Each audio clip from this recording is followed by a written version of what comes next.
அனைவருக்கும் வணக்கம். சென்னை செந்தமிழ் மன்றத்தின் பொது அறக்கட்டளை 164வது நிகழ்வு இன்று தொடங்குகிறது. இந்த நிகழ்வில் இன்று நாம் சிலப்பதிகாரத்தினுடைய 12வது காதை, இந்த 12வது காதை வேட்டுவ வரி. இந்த வேட்டுவ வரியில இன்றைக்கு கட்டுரையை வழங்க காத்து கொண்டிருக்கும் அம்மையார் ச. கண்ணகி, உதவி பேராசிரியர் தமிழ்துறை, திருவள்ளுவர் கல்லூரி, பாபநாசம், திருநெல்வேலி. இந்த கல்லூரி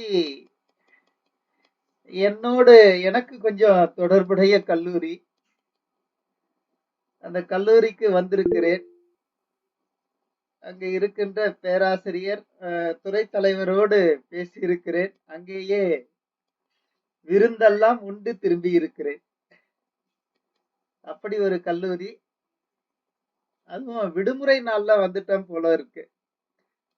அதனால மற்றவர்களை நான் பார்த்தேனான்னு தெரியல. ரொம்ப மகிழ்ச்சி. அன்றைக்கு துறை தலைவர் மட்டும் வந்திருந்தாங்க. அதனால அவரோடு பேசிய ஞாபகங்கள் வருகின்றன. ரொம்ப மகிழ்ச்சி. சான்றோர் பெருமக்களே, இன்றைக்கு 12வது காதை வேட்டுவ வரி. அதை தொடங்குவதற்கு முன்னால் நாம் இன்று 164வது திருக்குறள், அது இல்லறம் என்ற தலைப்பின் கீழ் வருகிற 17வது அதிகாரம். இன்றைக்கு இந்த 17வது அதிகாரம் அழுக்காராமை. அதுல 4வது திருக்குறள், அழுக்காற்றின் அல்லவை செய்யார், இழுக்காற்றின் ஏதும் படுப்பாக்கு அறிந்து. மிக அற்புதமான செய்தி இருக்கிறது. தீய செயலால் விளையும் நன்மை தீமைகளை இன்னும் ஒரு படி மேல போய், தீமை செய்த அந்த தீய செயல்களால் எப்பவுமே நன்மை வராது, பழி வரும். தீமை வரும், பழி வரும். இப்படிப்பட்ட அந்த நிலையில் அதை அறிந்தவர் என்ன செய்ய மாட்டார் அப்படின்னா, பொறாமை என்னும் அந்த தீய செயலை எப்பவுமே தன்னுள் கொண்டு வர மாட்டார். பொறாமை இல்லாமல் வாழ வேண்டும் என்பது திருவள்ளுவரின் நோக்கமாக இருக்கிறது. அந்த நோக்கத்திற்காக இந்த திருக்குறளை நமக்கு அளித்துள்ளார். அழுக்காற்றின் அல்லவை செய்யார், இழுக்காற்றின் ஏதம் படுவாக்கு அறிந்து என்று அற்புதமான திருக்குறளை நமக்கு கொடுத்து சென்றுள்ளார். அப்படிப்பட்ட அருமையான சிந்தனையை எல்லோரிடமும் பகிர்ந்து கொள்வதில் பெருமகிழ்ச்சி கொள்கின்றேன். சான்றோர் பெருமக்களையும், ஆசிரிய பெருமக்களையும், மாணவ செல்வங்களையும், ஆய்வாளர் நண்பர்களையும் வருக வருக என வரவேற்பதில் பெருமகிழ்ச்சி கொண்டு, இந்த நிகழ்வை இன்றைய கட்டுரையாளர் திருமதி ச. கண்ணகி அம்மையாரிடம் ஒப்புவித்து இடம் சாருகிறேன். நன்றி, வணக்கம்.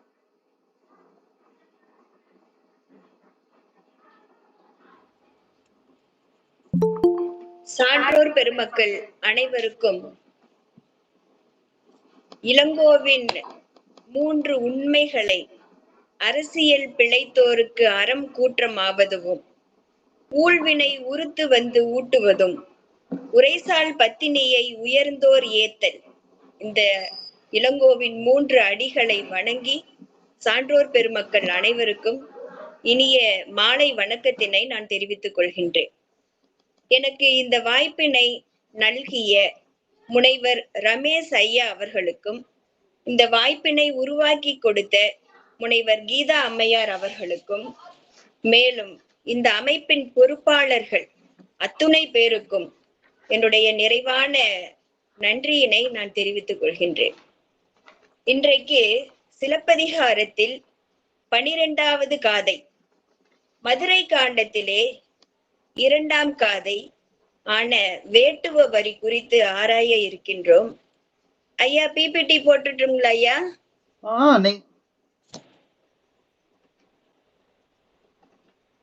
தாராளமா போடலாமா? சரிங்க ஐயா.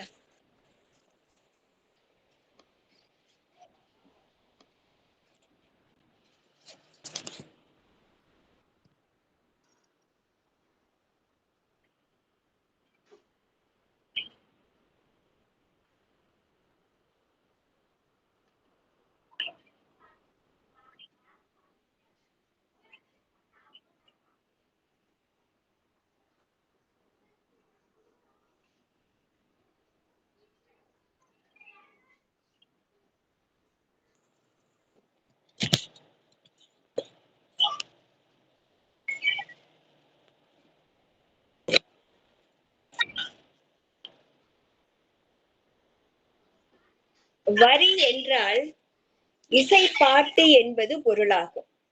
சிலப்பதிகாரத்திலே வரி என்று 3 காதைகள் இடம்பெற்றுள்ளன. புகார் காண்டத்திலே ஒரு காதையும், மதுரை காண்டத்தில் ஒரு காதையும். ஐயா கேக்குறதுங்களா? கேக்குதுங்கம்மா. சரிங்க ஐயா. வஞ்சி காண்டத்திலே ஒரு காதையுமாக 3 காதைகள் வரி என்ற பெயரிலே முடிகின்றன.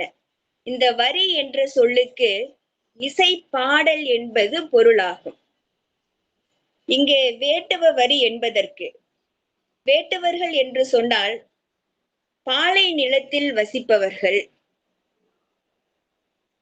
அவர்களின் வாழ்வியல் நிகழ்வுகளை மையமாக வைத்து இசைக்கப்பட்ட ஒரு பாடல் பகுதி. அதாவது அவர்களுடைய உணவு தேவை, பாலை நிலத்திலே வழிபோவோருடைய செல்வங்களை அபகரித்தல் மற்றும் வளமான ஊர்களுக்கு சென்று பல பொருள்களை சூறையாடி வருதல் மற்றும் ஆணிரை கவர்ந்து வருதல், இவர்களை வேட்டுவர்கள் என்று குறிப்பிடுகிறார்கள். வேட்டுவ வரியை இளங்கோ 2 நிலைகளில் பார்க்கிறார். உரையிடையிட்ட பாட்டுடை செய்யுள் என்பது இந்த வேட்டுவ வரியிலே முழுமையாக பொருந்தி வருகின்றது. முதலில் 1 74 அடிகள் உரையாகவும், அதனை அடுத்து 1 24 பாடல்கள் பாட்டு மடையாகவும் அமைந்து இருக்கிறது. நாம் அனைவரும் அறிந்த ஒன்றுதான் சிலப்பதிகாரம் உரையிடையிட்ட பாட்டுடை செய்யுள் என்பது. இப்போ சென்ற காதையினுடைய முடிவு என்னவென்றால், பாலை நில வழியை கடந்து வந்த போது வெப்பம் தாங்காமல் கண்ணகி, கோவலன், கவிந்தியடிகள் இந்த மூவருமே ஐயை கோட்டம் என்று சொல்லப்படுகின்ற காளி கோவிலின் ஒரு பகுதியில் அமர்கிறார்கள். இதுதான் சென்ற காதையினுடைய முடிவு. அப்படி இருக்க வேட்டுவ வரி எவ்வாறு தொடங்குகிறது என்றால், கண்ணகி இதுவரைக்கும் நிலத்துல அதிகமா நடந்து பழக்கம் இல்லாதவள் என்பது நாம முன்னமே பார்த்தோம். அப்போ நிலத்தில் கால் பதித்தே பழக்கம் இல்லாத ஒரு பெண்ணுக்கு காட்டு வழியாக நடந்து வருகின்ற போது சூரியனுடைய கடுமையான வெப்பத்தின் காரணமாக கண்ணகியின் கால்கள் மிகவும் சிவந்தன. வெப்பம் தாழாமல் அவள் பெருமூச்சு விட்டாள். இப்படிதான் வேட்டுவ வரி தொடங்குகிறது. அதாவது கண்ணகியின் 6 செல் வருத்தம் என்று அந்த வேட்டுவ வரியை இளங்கோ ஆரம்பிக்கிறார். இந்த காரணத்தினால ஐயை கோட்டத்தின் ஒரு இடத்துல இந்த 3 பேரும் போய் தனியாக, யாரும் பார்க்காத ஒரு இடத்துல தனியாக அமர்கிறார்கள். இந்த கோவிலோட இனியொரு பகுதியில இனியொரு சம்பவம் நடந்துகிட்டு இருக்கு. அது என்ன அப்படின்னா, இந்த காளி கோவில்ல மறவர்குடி பெண்ணான சாலினி என்பவள், சாலினி என்றால் தேவராட்டி என்பது பொருள். தேவராட்டி என்றால் தெய்வம் வந்து ஆடுபவள், சாமி ஆடுற பெண்ணுன்னு சொல்லுவோம் இல்லைங்களா, அந்த மாதிரி. இன்றைக்கும் கூட சிறு தெய்வ கோவில்கள்ல இந்த சாமி ஆடுதல் என்ற ஒரு இது நடந்துகிட்டு இருக்கும். இது ஒரு மிகப்பெரிய உளவியல் ரிலீஃப். அது ஆழ் மனதினுடைய கவலைகள், சங்கடங்கள் இதெல்லாம் அந்த சாமி ஆட்டத்தின் மூலமாகவும் சில நேரங்கள்ல இப்ப அது வழக்கத்துல ஓரளவுக்கு இல்ல, எங்கேயாவது அநேகமா கிராமங்கள்ல வேணா நிகழலாம். பேயாட்டம் அப்படி பேய் பிடித்த மாதிரி அந்த சம்பவங்கள் ஆழ் மனதினுடைய நிறைவேறாத எண்ணங்களினுடைய வெளிப்பாடுகள் அது. அதை ஆடி முடிச்சிட்டாங்க அப்படின்னா அந்த அது தீர்ந்து போயிரும். உளவியலாளர்கள் சொல்கின்ற கருத்து அது ஓரளவுக்கு அது சமன்பட்டு போய்விடும். மனமானது சமன்பட்டு போகிவிடும். அப்படி சாலினி என்ற பெண்ணு சாமி வந்து ஆடிக்கிட்டு ஒரு சம்பவத்தை சொல்றான். இந்த பெண்ணு யாரு அப்படின்னு கேட்டோம்னா, வேட்டுவர் குலத்தில் பிறந்த மறவர் குடி தாயத்தை சார்ந்தவள் என்று சொல்றான். அதாவது சாமி ஆடுவதற்கென்றே இருந்த மரபை சார்ந்தவள் அவள். எல்லோரும் சாமி ஆடிட முடியாது. அந்த மறவர் குடி தாயத்தை சார்ந்தவள். அந்த சாலினி கையில மிகப்பெரிய வில்லை ஏந்தி கொண்டு நிக்கிறான். நம்ம கூட தெரியும், தாய் வழி சமூகத்துல பெண்கள் பூசாரிகளாக இருந்திருக்கிறார்கள். வேட்டை மரபு, அதுக்கடுத்து வேளாண் மரபு, அதுக்கடுத்து அந்த பெண்களை சாமியா வழிபட்டது. அந்த பெண்ணு கண்டுபிடிச்ச மண்வெட்டியையும் குத்தியையும் கம்பையும் அவ கைகள்ல கொடுத்து அவளை காளியா போல உருவம் அந்த கற்பனைக்குள்ள கொண்டு வந்து தெய்வங்களாக ஆக்கியது. இதெல்லாம் நாம ஓரளவுக்கு பல்வேறு ஆய்வுகள் மூலமாக நாம் தெரிந்தது. அதாவது இந்த தாய்வழி சமூகத்துல ஆண் வேட்டைக்கு போறான். இந்த இடத்துல அந்த குறிப்பை சொல்லிட்டு இந்த சாலினி சாமி ஆடுதல் வர்றதுனால தாய்வழி சமூகத்தினுடைய சில தொடர்ச்சியை இங்க நினைவுபடுத்திட்டு வேட்டுவ வரியின் அடுத்த பகுதிக்குள்ள போகலாம். அந்த ஆண் வேட்டைக்கு போவான். பெண் என்ன செய்வான் அப்படின்னா, வீட்டுல சும்மா இருக்க மாட்டான். அவளும் ஏதாவது காடுகள்ல பழங்கள், இந்த மாதிரி கிழங்குகள், கீரைகள் இருக்கிறதா அப்படின்னு அவளும் தேடி போவான். அப்படி தேடி போகும்போது ஆணின் வேட்டை கூட சில நேரங்கள்ல தப்பிரும். ஒரு நாளுக்கு விலங்குகள் கிடைக்கும், அகப்படும். சில நாட்கள் அகப்படாது, வெறும் கையோட கூட திரும்பி வருவான். ஆனா பெண் போறது வந்து அவளோட தேடுதல் வேட்டை அப்படிங்கிறது உணவு தேடுதல் என்பது பொய்த்து போகாதான். ஏதாவது 2 கிழங்குகளை இல்ல பழங்களை அன்றைக்கு அந்த குடும்பத்துக்கு தேவையான இல்ல தன்னை சுற்றி இருக்கிறவங்களுக்கு தேவையான ஓரளவுக்கான உணவை அந்த பெண் வந்து சம்பாரிச்சுட்டு வந்துருவான். இப்படி தாய்வழி சமூகத்துல இருந்ததில்ல. சங்க இலக்கியத்துல கூட கிட்டத்தட்ட 13 இடங்கள்ல இந்த பெண் பூசாரிகள் குறித்து, பெண்கள் தான் பூசாரிகளாக இருந்திருக்கிறாங்க, அது குறித்த பதிவுகள் இருப்பதாக பக்தவத்சல பாரதி ஐயாவோட உரையிலிருந்து நான் தெரிஞ்சுக்கிட்டேன்.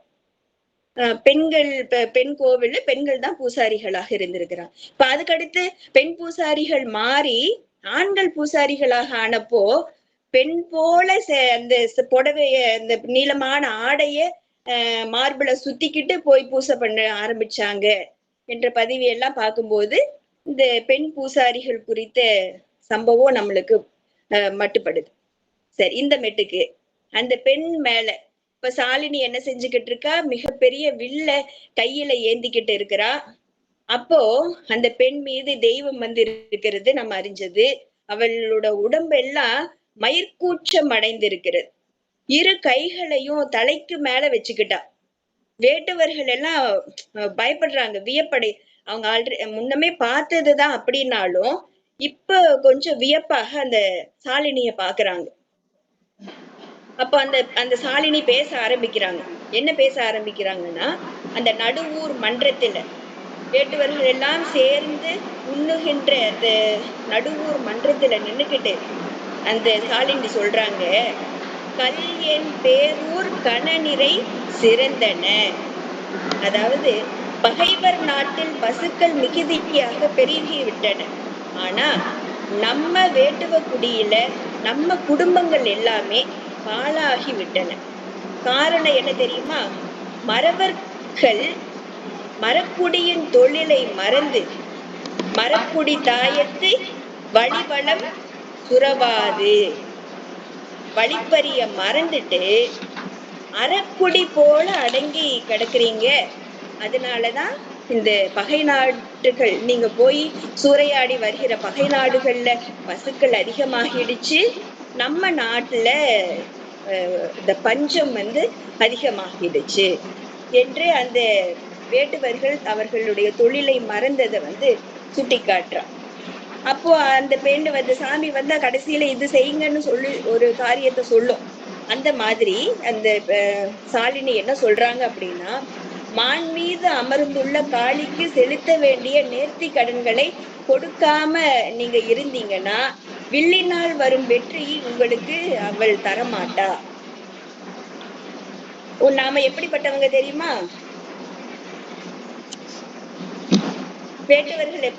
வேட்டுவர்களாகிய நாம் எப்படிப்பட்டவர்கள் தெரியுமா? போரில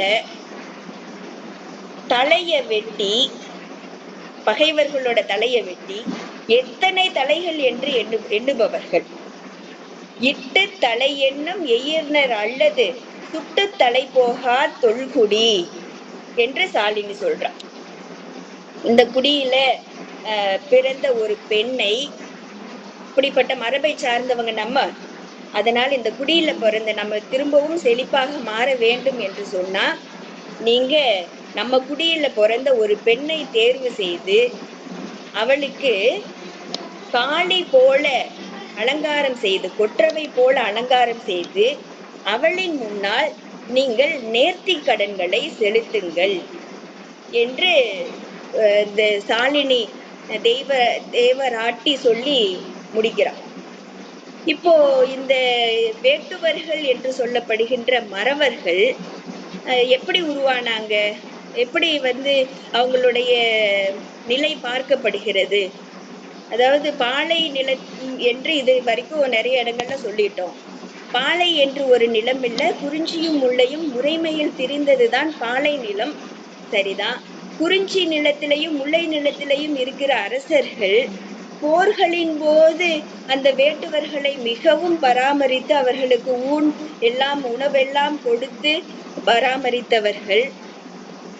போர் இல்லாத போது அவர்களை கைவிட்டு விடுவதனால, அதாவது அவங்களை கண்டுக்காம விட்டுறது, அந்த சூழ்நிலையில அவர்கள் அவர்களுடைய வயிற்று தேவை பிழைப்புக்காக, அதாவது உணவு வேணும் இல்லையா, அந்த உணவுக்காகத்தான் இந்த 3 வேலைகளையும் செய்கிறாங்க.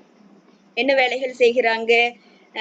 வழிப்பறி செய்யறது, சூறையாடுதல், பகை நாட்டுக்கு சென்று சூறையாடுதல், அதுக்கப்புறமா ஆணிரைகள் கவர்ந்து கொண்டு வர்றது என்று இந்த மறவர்களுக்கு, போர் மறவர்களுக்கு ஒரு குறிப்புகள் இருக்கின்றன. ஆக இவர்கள் திருடுறதுக்குன்னே உருவானது கிடையாது. அந்த மன்னர்கள் கைவிட்ட சூழ்நிலையில அப்படி என்பது இவர்கள் குறித்து சொல்லப்படும். சரி, அடுத்த வேட்டுவ வரியில கொற்றவை குறித்து நிறைய பதிவுகள் இருக்கின்றன. அதையெல்லாம் ஒன்றாக சேர்த்து நாம் பார்த்துட்டு அதுக்கு அப்புறமா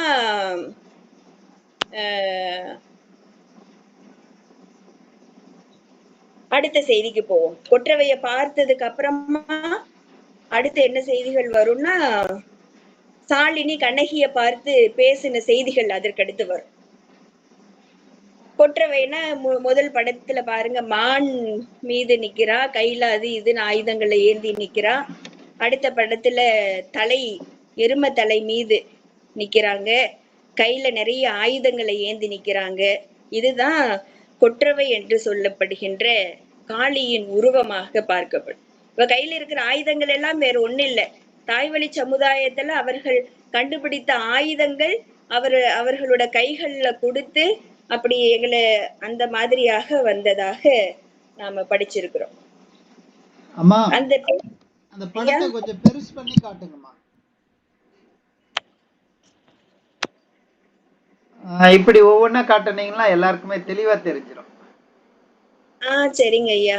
நன்றிங்கம்மா, நன்றிங்க. இந்த காளிக்கு அந்த பெண்ணு, அந்த மரக்குடியில பிறந்த ஒரு பெண்ணுக்கு காளியாக அலங்காரம் செஞ்சு அவள் முன்னாடி நீங்க படையலிடுங்க, நேர்த்தி கடன்கள் செலுத்துங்கன்னு சாலினி சொன்னாங்க இல்லையா? அப்போ அந்த காளியாக எப்படி ஒரு பெண்ணை அலங்கரிக்கிறாங்க. இப்போ நம்ம பள்ளிக்கூடத்துக்கு எல்லாம் பிள்ளைங்க போறாங்க.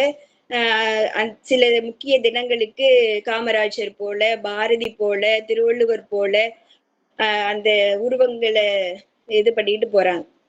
அது மாதிரி காளியாக ஒருத்தவங்களை ஒப்பனை செய்யணும்னா இளங்கோவின் வரிகளை நாம பார்க்கலாம். என்ன சொல்றாங்க? கையில தங்க வளையல், அந்த வளையலோட அந்த டிசைன் அது எப்படி இருக்குது அப்படின்னா வெண்ணிற பாம்பு போல இருக்குது. அந்த பாம்பு போல அந்த அந்த வளையலோட டிசைன் இருக்கு.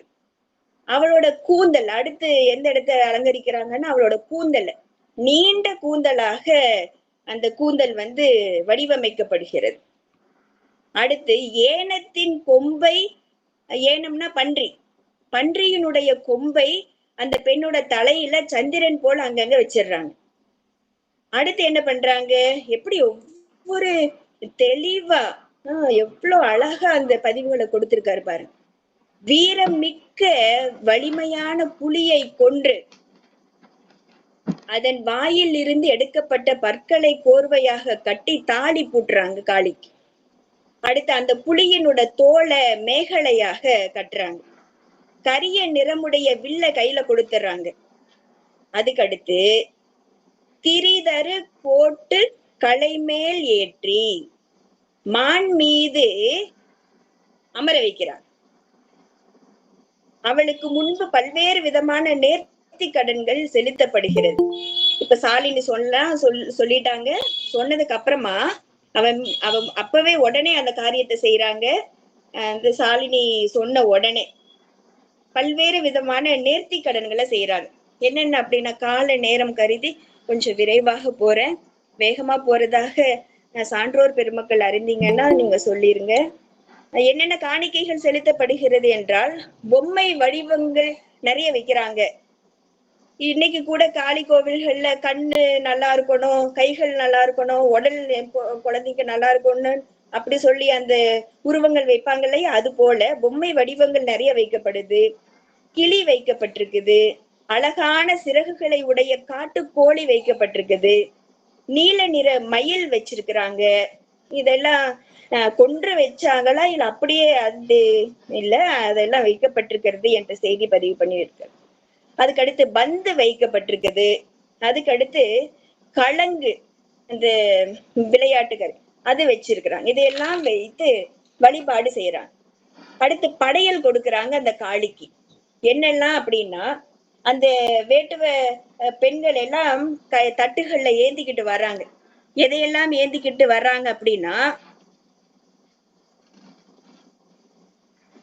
எதையெல்லாம் ஏந்திக்கிட்டு வர்றாங்க அப்படின்னா தட்டுல சீர்வரிசை போல அந்த வேட்டுவக்குள்ள பெண் காளியாக அலங்கரிக்கப்பட்ட அவளுக்கு முன்னாடி கொண்டு வந்து வைக்கப்பட்ட சீர்வரிசைகள் என்னவென்றால், சீர்வரிசைனா நேர்த்தி கடன் என்று எடுத்துக்கொள்ளலாம். வண்ண குழம்புகள் வைக்கிறாங்க, பொற்சுண்ண பொடிகள் வைக்கிறாங்க, தன்னருஞ்சாந்தம் என்று சொல்லப்படுகின்ற குளிர்ந்த மனமுள்ள சந்தனத்தை வைக்கிறாங்க. புழுங்களும் அது வைக்கப்படுது. அது என்ன புழுங்களும் அப்படின்னா, வேக வைக்கப்பட்ட பயறுகள் என்பது பொருள். அதுக்கடுத்து நோலை வைக்கிறாங்க. நோலைனா என்னது? எள்ளுருண்டை. எவ்வளவு தூய தமிழ் சொல் பாருங்களேன். நோலை, எள்ளுருண்டை வைக்கிறாங்க. மாமிசம் கலந்த உணவு, அதாவது விழுக்கு உடை மடை என்று பதிவு செய்கிறார் இளங்கோ. விளக்கு உடைய மடை என்றால் அதுக்கு விளக்க உரைகள் சொல்லும் போது மாமிசமும் சாதமும் கலந்தது. ஒருவாறு பதிற்றுப்பத்துல வர்ற மாதிரி ஊன்துவை அடிசில் என்று எடுத்துக்கொள்ளலாம், பிரியாணி என்று எடுத்துக்கொள்ளலாம். அடுத்து பூக்கள் வைக்கப்படுது, நறுமண புகைகள் வைக்கப்படுகிறது. அப்போ பல்வேறு இசைகள் இசைக்கிறாங்க. என்னெல்லாம் இசைகள் காளிக்கு இசைக்கப்படுதுன்னா, வழிப்பறி யாத்திரைக்கு அவங்க புறப்படும் போது ஒரு பறை இசைப்பாங்க, அந்த இசை இசைக்கிறாங்க. அடுத்து வளமான நாட்டில் இருந்து பொருள்களை சூறையாடிக்கிட்டு வரும்போது ஒரு இசை இசைப்பாங்க, அதனோட பெயர்கள் எல்லாம் முன்ன சொல்லியிருப்பாங்க, அது இசைக்கிறாங்க. அடுத்து வங்கியம் என்ற வாத்தியம் இசைக்கப்படுகிறது, புல்லாங்குழல் இசைக்கப்படுகிறது, வெண்கல மணி இதோட ஒளி எல்லாம் எழுப்ப காளியாக அலங்கரிக்கப்பட்ட பெண் முன்பு அந்த பலிப்பீடத்து முன்னாடி நிக்க வச்சு அந்த பெண்ணுக்கு இப்படி எல்லாம் வந்து படையலும் பறையும் இசைக்கப்படுகிறது. அடுத்தபடியாக காளியின் உருவச் சிறப்பினை சொல்றாங்க. இது ரொம்ப சிறப்பான வரிகள். இந்த உருவச் சிறப்பு எல்லாம் இளங்கோ வந்து ஒரு சமண துறவி என்று நம்ம படிக்கிறோம், சமண துறவி தான். அப்படி இருக்கும் பட்சத்துல காளி என்பது எப்படி அதை ஏற்றுக்கொண்டு அது ஒரு அணுவாக உணர்ந்து பதிவு செய்திருக்கிறார் பாருங்க. இதையெல்லாம் பேராசிரியர் பெருமக்களாகிய நம் மாணவர்களுக்கு கண்டிப்பா சொல்லி தரணும். இனி ஒண்ணு எல்லாருமே அடிக்கடி ஞாபகமும் படுத்திக்கணும்.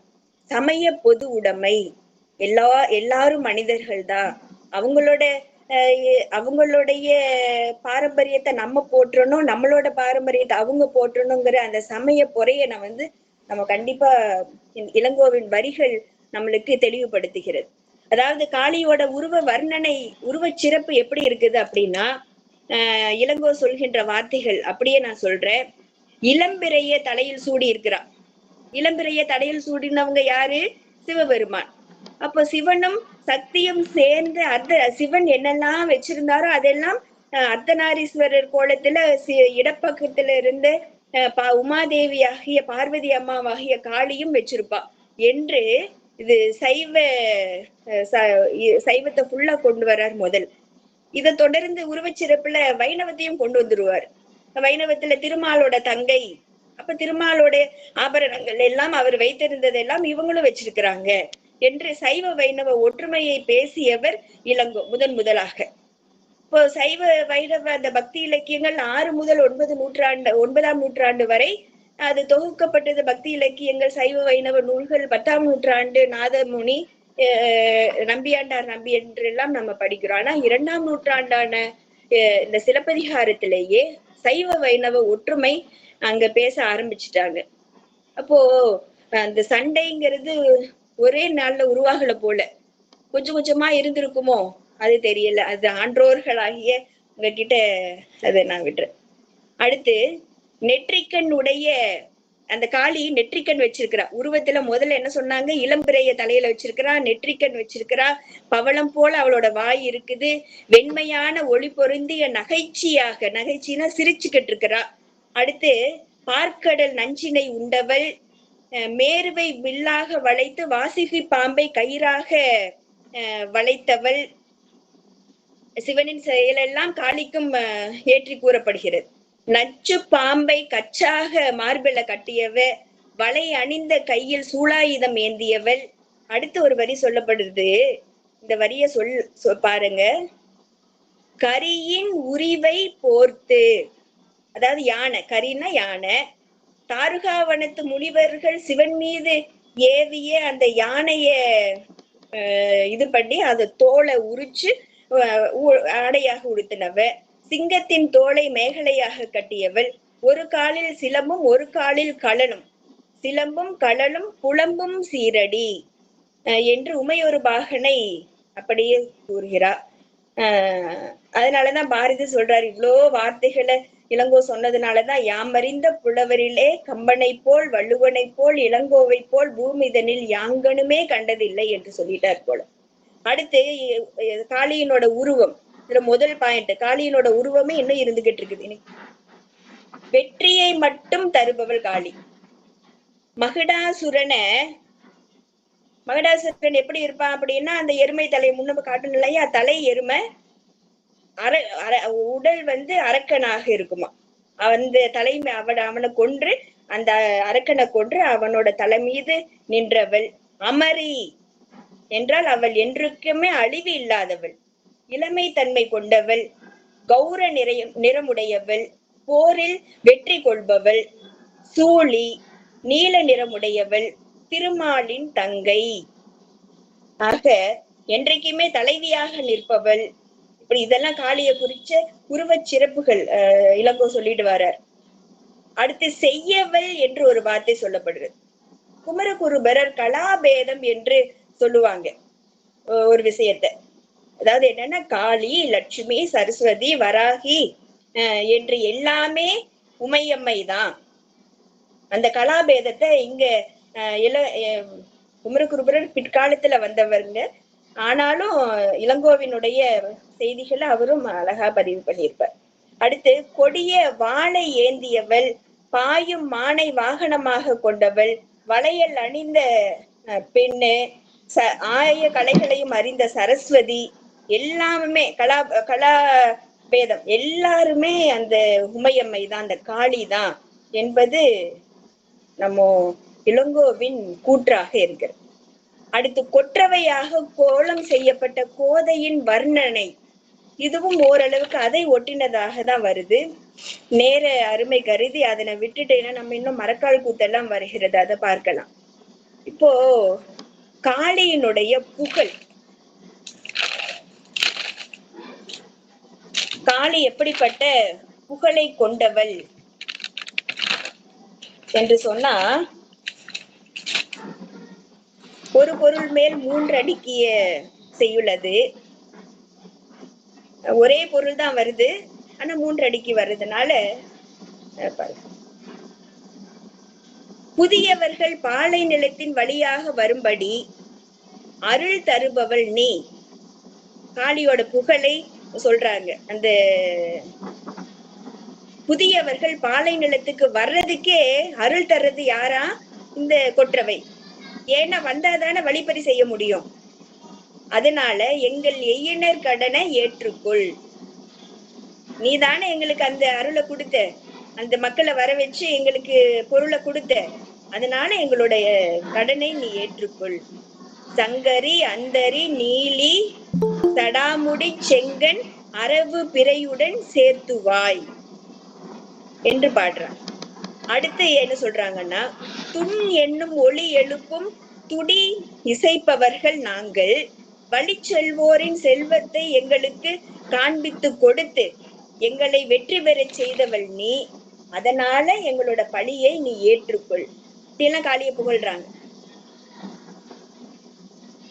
அடுத்து என்ன சொல்றாங்கன்னா, நீ எப்படிப்பட்டவள் என்றா, விண்ணோர் அமுது உண்டும் சாவ ஒருவரும் உண்ணாத நஞ்சு உண்டும் இருந்து.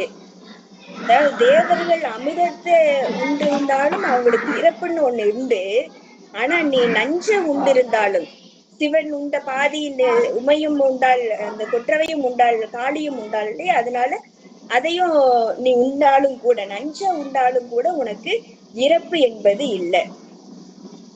அதனால எங்களோட படையலை நீ ஏற்றுக்கொள். அடுத்து, வழி போவோரின் செல்வத்தை பறித்து வந்து அதையே வாழ்க்கையாக வாழ்கின்ற அருளே இல்லாத வேட்டுவர்களாகிய நாங்கள். தன்னை உணர்ந்து சொல்றாங்க பாருங்களேன்.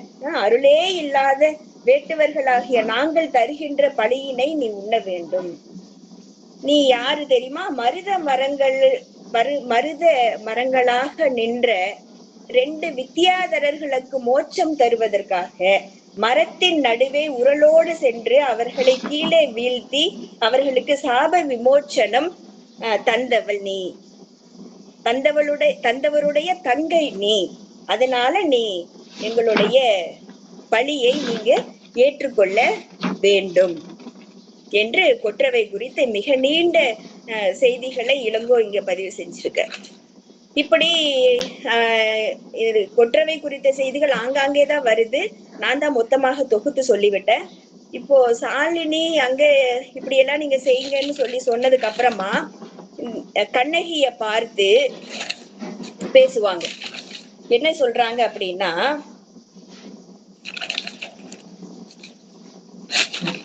கண்ணகி அப்படியே இந்த பக்கமா திரும்பி ஒரு ஓரம் அமர்ந்துள்ள கண்ணகிய பார்த்து, தெய்வம் வந்த அந்த தேவராட்டி என்ன சொல்றா அப்படின்னா,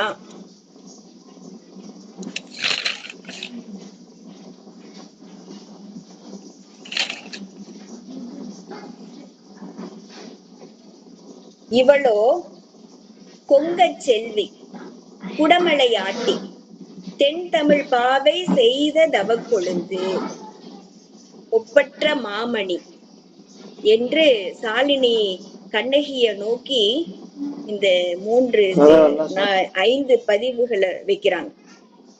கொங்கு நாட்டுக்கு செல்வ மகள் இவ, மேற்கு மலையை ஆளக்கூடியவள், தென் தமிழ் பாவை அவ, தமிழ் உலகம் செய்த தவத்தினால் பிறந்தவ, ஒப்பற்ற மாணிக்கம் போன்றவ என்று அந்த சாமியாடியான சாலினி அவர்கள் கண்ணகிய நோக்கி சில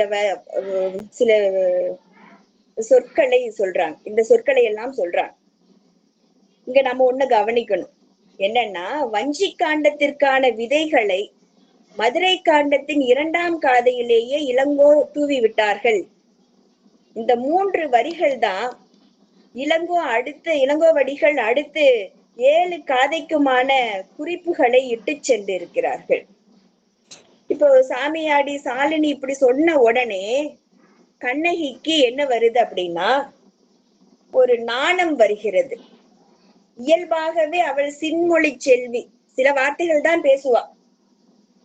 அப்போ இப்பவும் அந்த சாமியாடி சாலினிய பார்த்து ஒண்ணு சொல்றான். என்னன்னா, பேதுறவு மொழிந்தனள் மூதறிவு ஆட்டி.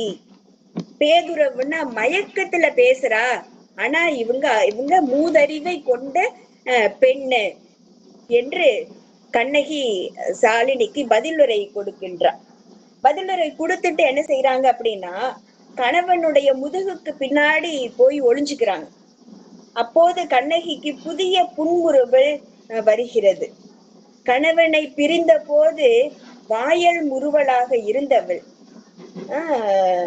இப்போ விருந்தின் மூரலாக மாறுறா. அதாவது புதிய புன்முறுவல் அவளுக்குள்ள ஏற்படுகிறது என்று சொல்லப்பட்டிருக்கிறது. இதற்கு அப்புறமா கொற்றவையின் கோவில் முன்னாடி இருந்த மரங்கள் குறித்து பேசுறாங்க. இயற்கை என்றாலே இயற்கையை பேசாம சங்க இலக்கியம் இல்லை. அப்போ கண்டிப்பா சிலப்பதிகாரம் மட்டும் எப்படி இயற்கையை பேசாம இருக்கும்? இப்போ மதுரை காண்டம் 2ஆம் காதை மதுரை காண்டத்துல முதல் விஷயமே காடுகான் காதை தான். எத்தனை விஷயங்கள் எல்லாம் அங்க பதிவு செஞ்சிருப்பாங்க. மரங்களுடைய வர்ணனைகள் வருகிறது. மரங்கள் உயிர், மனிதர்களோட உயிர்னு சொல்லலாம்.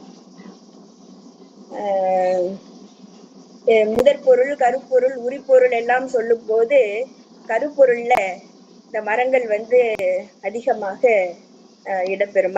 மரம் சார்ந்த செய்திகள் எல்லாம் அதிகம் இடம்பெற்றிருக்கும். இந்த வறண்ட நிலத்தில் இருக்கிற சோலை இந்த காளி கோவில். அவங்க நடந்து போற பாதை பாலை நிலம். பாலை நிலம்னா மழை பெய்யாம இருக்கும்போது பாலைவனம் மாதிரி இப்போ நம்ம சகாரா பாலைவனங்கள் போல எப்போ மணல் அப்படி இல்லை. குறிஞ்சியும் முல்லையும் மழை பெய்யாது இருக்கிற சூழ்நிலையில அது பாலை நிலம் என்று வர்ணிக்கப்பட்டிருக்கிறதுனால வறண்ட நிலத்தில இருந்த சோலை அந்த காளி கோவில். இந்த கோவிலை சுத்தி உள்ள மரங்கள் என்னவென்று பதிவு செஞ்சிருக்கிறாங்க. என்ன மரங்கள் அப்படின்னா, நாகம் என்று சொல்லுகின்ற சுரபுன்னை மரம் இருக்குதா, நரந்தை மரம் இருக்கா, ஆச்சா மரம் இருக்கிறதா, ஆரம் என்று சொல்லப்படுகிற சந்தனம் மரம் இருக்குது. அடுத்து சே என்று சொல்லப்படுகிற புளிஞ்சில் மரம் இருக்கிறது, மாமரம் இருக்கிறது. இப்ப நம்ம இந்த சுரபுன்னையோட மரங்கள் எல்லாம் போட்டோ எடுத்துட்டு வரலாம்னு நினைச்சேன். நான் இது 1 மணி நேரத்துக்கு முன்னாடிதான் இந்த இது போட்டேன். அதனால இந்த மரங்களோட புகைப்படங்கள் என்னால எடுத்துட்டு வர முடியல. சுரபுன்னை மரங்கள் எப்படி இருக்கும், நரந்தை எப்படி இருக்கும், ஆச்சா எப்படி இருக்கும், சந்தனம், மாமரம், முளிஞ்சில். மாமரம்லாம் நம்மளுக்கு தெரிஞ்சதுதான். சில மரங்கள் நம்மளுக்கு தெரியும். ஆனா இன்னைக்குள்ள நம்ம மாணவர்களுக்கு, இன்னைக்குள்ள நம்மளோட குழந்தைகளுக்கு இந்த மரங்களோட பெயர்கள் எல்லாம் கொஞ்சம் தெரியவும் தெரியாது. நம்ம தான் சொல்லி கொடுக்கணும். சரி, அடுத்து காளி கோவிலின் திருமுற்றத்துல என்னென்ன மரங்கள் இருந்துச்சுன்னா 3 மரம் இருந்துச்சா. வேங்கை மரம், இலவ மரம், புங்கை மரம். இந்த வேங்கை மரத்தை அழகா வர்ணிச்சிருக்கிறார். சிவந்த பொன் போன்ற பூக்களை சொரிந்த வேங்கை மரம். அடுத்து அந்த இலவ மரத்தினோட கிளைகள் சிவந்த பூ இதழ்களை குவிச்சு வச்சிருக்குது. அடுத்து புங்கை மரம் எப்படி நிக்குதா? சும்மா சாதாரணமா நிக்காது. மரம்னாலே அதுக்குள்ள நிறைய பறவைகள் உட்கார்ந்து இருக்கும். அது நிறைய பேர் மனிதர்கள் உட்கார்ந்து இருப்பாங்க. நிறைய பேரை வாழ வச்சுக்கிட்டு இருக்கிறது இல்லையா? அந்த அப்போ புங்கை மரத்தை எப்படி பதிவு பண்ணியிருக்காங்கன்னா, அடியாருக்கு நல்லார் அற்புத உரையாசிரியர்கள் இவங்க எல்லாரையும் காட்டிலும் இன்னும் சில இன்றைய காலத்துல வர்ற உரைகள் கூட இந்த புங்கை மரத்தை வர்ணிக்கும் போது இளங்கோ கூறிய வார்த்தைகளை வியந்து பேசுறாங்க. என்னன்னா, வெண்பொறி போல சிவந்து கிடந்துச்சு அப்படின்னு சொல்றாங்க. அதுக்கப்புறமா திருமாலோட தங்கையான காளி கோவில்ல மேலும் என்னென்ன மரங்கள் எல்லாம் இருந்துச்சுன்னா, வெண்கடம்பம் இருந்தது, பாதிரி இருந்தது, புன்னை இருந்தது, குறாமரம் இருந்தது, கோங்கு மரங்கள் இருந்தன. இவைகள் எல்லாம் சாதாரணமா நிக்கல, மலர்ந்து காட்சி தந்தன என்று சொல்றாங்க. அதுக்கடுத்து இந்த வேட்டுவர்களுடைய கொடைத்தன்மை சொல்லப்படுது. வேட்டுவர்கள் ஏதோ போய் வழிப்பறி பண்ணிட்டு அதுக்கப்புறமா பகை நாட்டுல போய் ஆணிரைகளை கவர்ந்துகிட்டு அப்படியெல்லாம் சொல்றதுனால ரொம்ப மிக மோசமானவர்கள் எல்லாம் கிடையாது. அவர்களோட கொடைத்தன்மை பாருங்க எப்படியெல்லாம் சொல்லப்பட்டிருக்குதுன்னு. இது ஏதோ நம்ம சப்பக்கட்டு கட்டுறது அப்படி இல்லை.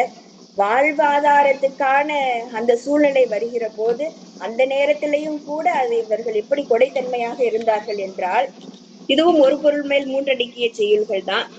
அந்த வேட்டுவ குலத்துல ஒரு பெண்ணை விழித்து சொல்வதாக இந்த 3 பாடல்களுமே அமைகிறது.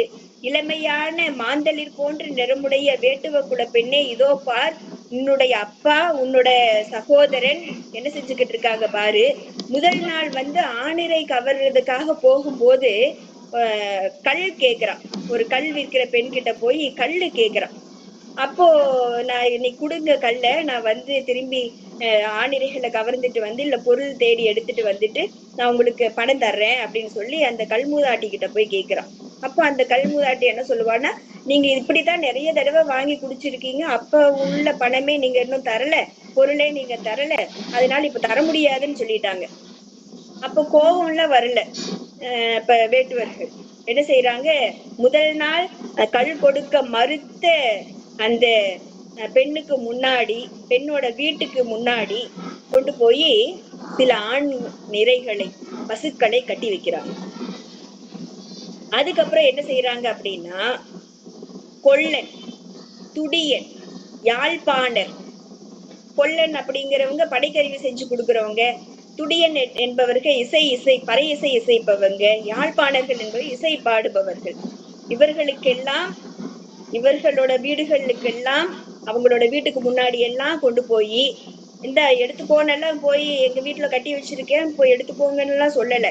அவர்களோட வீட்டுக்கு முன்னாடி போய் உரிமையோடு அந்த வேட்டுவர்கள் அந்த கொடையை கொடுத்து விட்டு வர்றாங்க. பாதீடு முறை, பங்கிட்டு வாழுகிற அந்த முறைகள் எப்படி பதிவாகி இருக்கிறது பாருங்க. அதுக்கப்புறமா என்ன சொல்றாங்கன்னா, இன்னும் சில பேரோட வீட்டுக்கு கொண்டு போய் கொடுக்குறாங்க பசு கூட்டங்கள். மயில் இறகின் கீழ்ப்பகுதி போல் வன்மையான பற்களை உடைய பெண்ணே. மயில் இறகின் கீழ்ப்பகுதி கடுமையா இருக்குமா, அது போல இருக்கிற பற்களை உடைய பெண்ணே, உன்னோட தந்தை, உன்னோட சகோதரன் இவங்க செய்த செயல பாரு. எதிர்த்து போர் செய்த கரந்தை வீரர்கள் அலறும்படி போர் செய்து கவர்ந்து வந்த ஆணிரைகளை இவங்க சகுனம் சொல்பவர்கள் இருக்காங்க இல்லையா, அவர்களுக்கு விரிச்சி கேட்டு சொன்னாங்க இல்லையா, போருக்கு போறதுக்கு முன்னாடி இல்ல ஆணிரைகள் கவர போறதுக்கு முன்னாடி விரிச்சி கேட்டல் என்று முல்லைப்பாட்டுல வரும் இல்ல, அந்த விரிச்சி கேட்ட சொன்ன அந்த மக்களோட வீட்டுக்கு முன்னாடியும் கொண்டு போய் கொடுக்குறாங்க, கட்டி வச்சுட்டு வந்திருக்கிறாங்க. இன்னும் யார் வீட்டுக்கு கொண்டு போய் கொடுத்தாங்க தெரியுமா, உன் தந்தையும் தமையனும் முதிய ஆண்கள் முதிய பெண்கள் உள்ள வீட்டுகளின் முற்றத்தின் முன்பும் ஆணிரைகளை கட்டி வைத்து வந்திருப்பதனை நீ பாரு என்று வேட்டுவர்களுடைய கொடை தன்மை வியந்து பேசுறாங்க. அடுத்து காளி தேவி ஆடிய மரக்கால் கூத்து பற்றின செய்தி வருகிறது. காளி தேவி ஆஹ்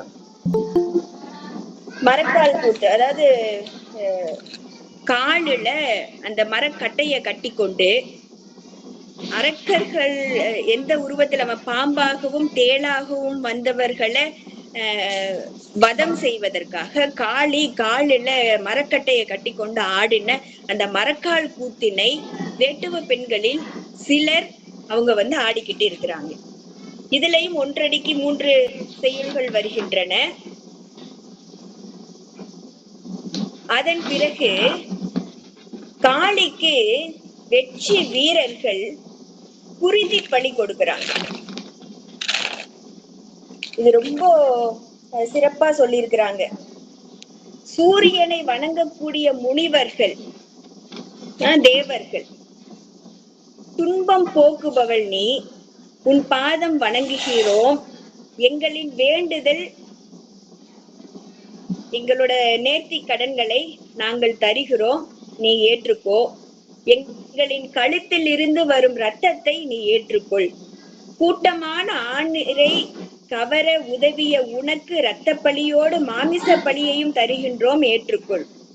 துடி பறை கொம்பை முழங்கிக் கொண்டு நள்ளிரவில் வருபவர்கள் நாங்கள், உங்களின்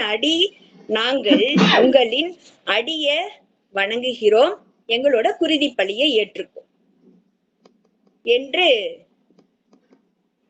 வெற்றி மலர் சூடி வெற்றி கொண்டு திரும்பி வந்த அந்த வேட்டுவர்கள் காளிக்கு பலியிடுகிற செய்தி பதிவு செய்யப்பட்டிருக்கிறது. அடுத்தபடியாக நிறைவா பாண்டிய மன்னனை வாழ்த்தி இந்த வேட்டுவ வரி முடிவடைகிறது. தன் நாட்டு அரசனான மன்னனை வாழ்த்தி எப்படி வாழ்த்துறாங்கன்னா, சிவனுக்கு திருமணம் நடந்த போது, கைலாயத்துல திருமணம் நடந்த போது சிவன் எல்லா தேவர்களும் தேவாதி தேவர்களும் எல்லோரும் அங்க வடதிசைக்கு சென்றதுனால தென் திசை தாழ்ந்து போயிடுச்சு. அதனால அகத்திய முனிவரை அனுப்பி வைக்கிறார். அப்ப அகத்திய முனிவர் அவ்வளவு வல்லமை கொண்டவரா? சிவனோட அளவுக்கு. அப்போ சிவனுக்கு தகுதியான ஒருவரை அனுப்பிச்சு வச்சாதானே அந்த இடம் மேல் நோக்கும் என்று சிவன் உணர்ந்ததுனால உரைகள் எல்லாம் இதற்கு எப்படி வருகிறது? சிவனுக்கு பின் வந்த, அதாவது சிவனுக்கு சமமாக இருக்கக்கூடிய மலை பொதிகை மலை, அந்த அகத்தியர் வாழ்கின்ற மலை பொதிகை மலை. பொதிகை மலைக்கு இன்றைக்கு கூட போயிட்டு வந்தோம். ரமேஷ் ஐயா மதியம் ஃபோன் பண்ணி நல்ல டவர் கிடைக்கிற இடத்துல உட்காந்துக்கோங்க மேடம்னு சொல்றதுக்காக ஃபோன் பண்ணினாங்க. அப்போ நான் பொதிகை மலை தான் போயிட்டு வந்தேன். நாங்க பொதிகை அடிவாரத்துல இருக்கிறோம். அகத்திய முனிவரை தன்னோட குருவாக ஏற்றுக்கொண்டு வாழுகின்ற ஒரு மக்கள் இருக்கிறாங்க இங்க. யாருன்னா காணி பழங்குடியினர் என்று ஒரு மக்கள். அப்ப அந்த பொதிகை மலைக்குள்ள நாங்க வண்டியில போகும்போது பாக்குறோம், ஆமா இத்தனை மலர்கள் மலர்ந்து நிக்குதே. குறிஞ்சி பாட்டுல கபிலர் சொன்னதெல்லாம் உண்மைதான். இந்த இடத்துல கொஞ்ச இடத்துலயே இவ்வளோ மலர்களை நம்மளால பறிக்க முடிகிறது. இது என்னோட உள்ளத்துல தோன்றத சொல்றேன். இது சான்றோர் பெருமக்களுக்கு சமயத்துல இது என்ன அதிகப்படியான கருத்தா இருக்குதே என்று எடுத்துக்கொள்ளலாம்.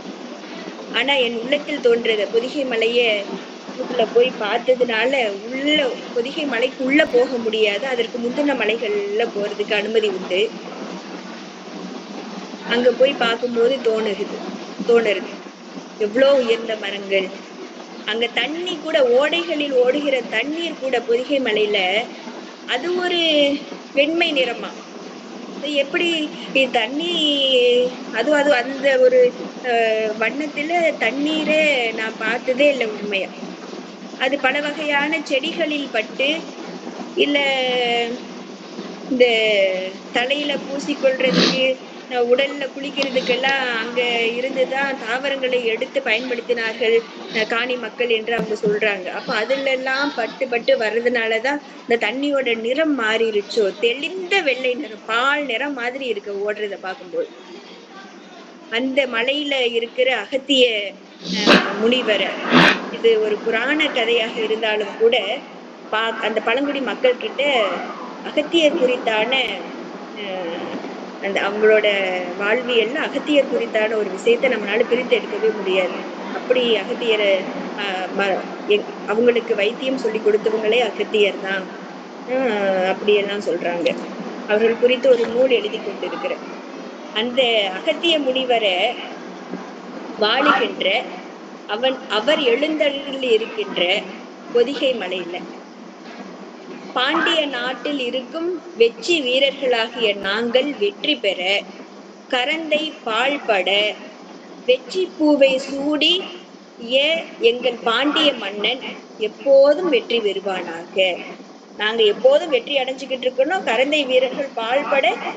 அப்படி எங்களோட மன்னன், நாங்க வெற்றி மலர்களை சூடினோம்னா நாங்க வெற்றி பெற்றோம், நாங்க வெற்றி பெற்றோம் என்றால் என் மன்னனும் வெற்றி பெற்றார். மறைமுது முதல்வன் பின்னர் மேய பொறையுயர் பொதியில் பொறுப்பன் பிறர் நாட்டு கட்சியும் கரந்தையும் பாழ்பட வெற்றி சூடுக விரல் வெய்யோனே என்று இளங்கோவடிகள் அவர்கள் குறிஞ்சி வேட்டுவ வரியினை முடிக்கிறார்கள். இதன் மூலமாக நமக்கு உணர்றது என்னன்னா, இந்த வெற்றி போர், கரந்தை போர், வஞ்சி போர்கள் எல்லாம் இவரோட காலத்திலையும் இளங்கோ அடிகளுடைய காலத்திலும் இருந்ததை வேட்டுவ வரி வாயிலாக நம்மளுக்கு சொல்கிறார் என்று எடுத்துக்கொள்ளலாம். இந்த அழகான ஒரு வாய்ப்பினை இதுவரைக்கும் கேட்ட சான்றோர் பெருமக்களுக்கு நன்றி. ஏதாவது தவறுகள் இருந்தா அருள் கூர்ந்து மன்னித்துக் கொள்ளவும்.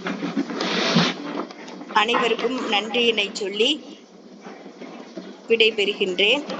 நன்றி, வணக்கம்.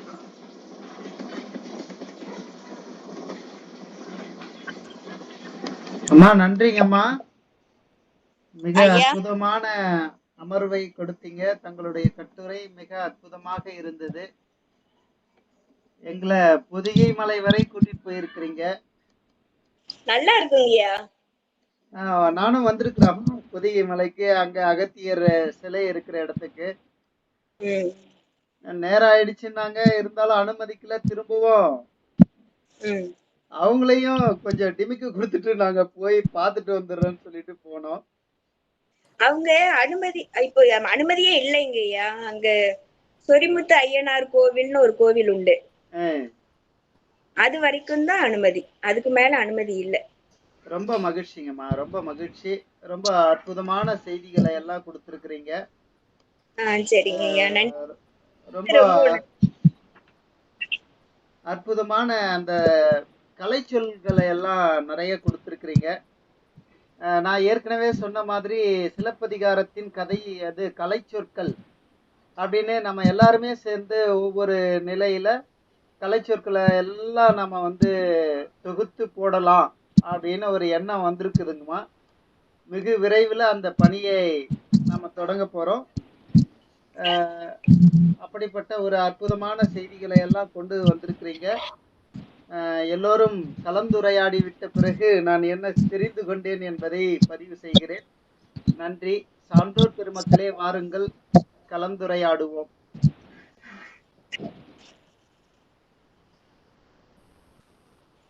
மிக்க மகிழ்ச்சி. இந்த காப்பியத்தின் கதை தலைவி கண்ணகி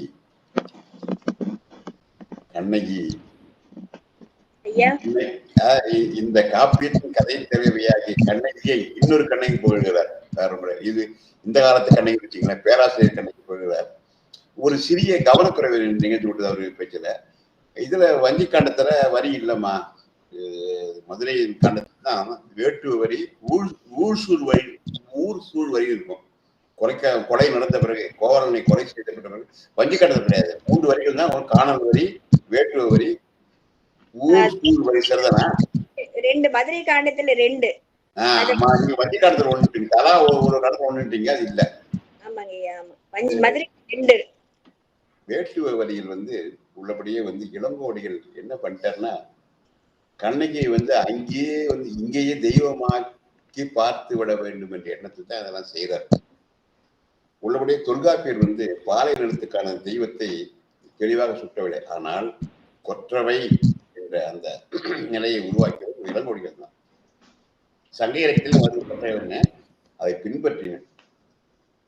இவ்வளவு பொங்கச் செல்வி குடமுளையாட்டி தென்தமிழ் பாவை செய்ததாக பொழுது ஒரு மாமணியாய் உலகிற்கு தோன்றிய திருமாமணி அப்படின்றார். அதான் அந்த அம்மா சொல்லுது, இந்த தெய்வம் ஏறுகின்ற நிகழ்ச்சி நீங்க சொன்னது மாதிரி சில இடத்துல அந்த உணர்ச்சி மேலிடும் போது தெய்வம் அந்த உணர்ச்சி வந்துடும். அதை நீங்க பொய்ன்னு சொல்ல முடியாது,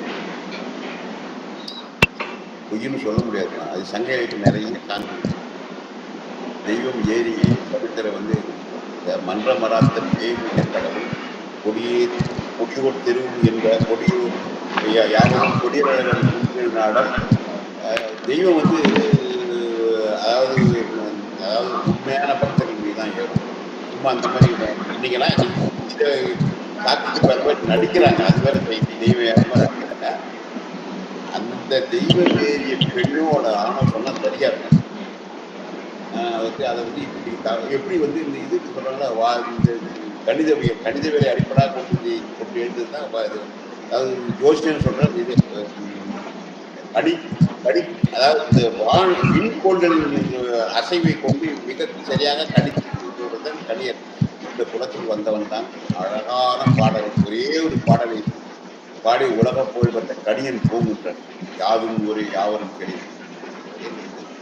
அதெல்லாம் இல்லை சொல்லியிருக்கு. அந்த நேரத்தில் தான் இளங்கோடி ஒரு கட்டத்துல கண்ணகி அதாவது கொற்றவையாக மாற்றி விடுகிறார்.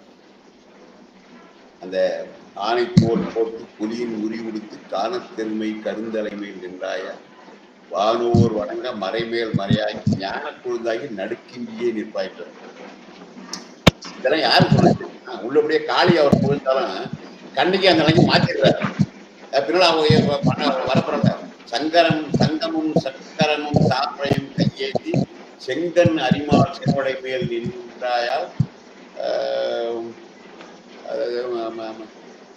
அடுத்து ஒரு மங்கை உருவாக்கி மலையேற்றியவர் நடுவில் ஒரு வரி செங்கன் அரிமால் தங்கை முடிக்கடித்தோர் கண்ணுதலோன் பாகத்து தங்கை முடிக்கணிந்த கண்ணுதலோன் பாகத்து மங்கை உருவாக்கி மறையத்தை. அங்க நீதான் சிவன் சொல்கிறார், நீதான் திருமால்னு சொல்கிறார். யார? கொற்றவையர். கடைசியில வெற்றி சூடி நீ அந்த பாண்டியன் வழங்க வேண்டும்னா அதுதான் வென்றிவேந்தன் பணிப்போம் செந்திகன் மனை ஆதந்தன் என்பார். புறப்புறல் மாவட்ட நம்ம இவருக்கு ஐயனார் இதனார் வெற்றி திணை இந்த பொருள் வரும்போது இதெல்லாம் நான் இளங்கல்ல படிச்சது தமிழ்ல சத்தனம் சொல்லும் போது பாத்தீங்க, வென்றிவேந்தன் பணிப்போம் பணிப்பின்றி செந்திகன் முனை ஆதந்தன்று மண்டு எரியும் மறந்த கொண்ட கொஞ்சலை போல் தெரிய கண்டே அடையார் முனையாத ஐயரை வேட்டாலை விடையாயம் கொள்ளான் பேசிட்டு வரும். அந்த மண்ணூர் கோயிலுக்கு வெண்பா கொடு உள்ளபடியே நீங்க ஒண்ணு சொல்லுவாங்க, நலவெண்பாதான் மிக புகழ்பெற்ற வெண்பாவல்.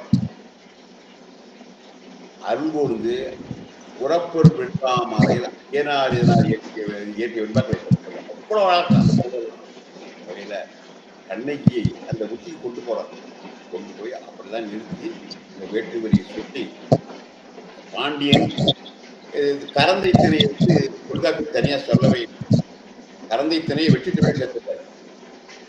மீட்டு வந்தது அதுல வெற்றி நிறைய ஒரு பழைய பாடல் வட்டாளர்கள் சொல்வது வள்ளி உட்கார சொல்ல போர்க்களத்தில் விக்கோர் தெருவன்றது வாகையாம முடியாது. இந்த வகையில கண்ணகியினுடைய பொருளை தனித்து எடுத்து சொல்ல வேண்டும் என்பதற்காகவே இந்த வேட்டு வரியை இளங்கோடி படைத்தார்.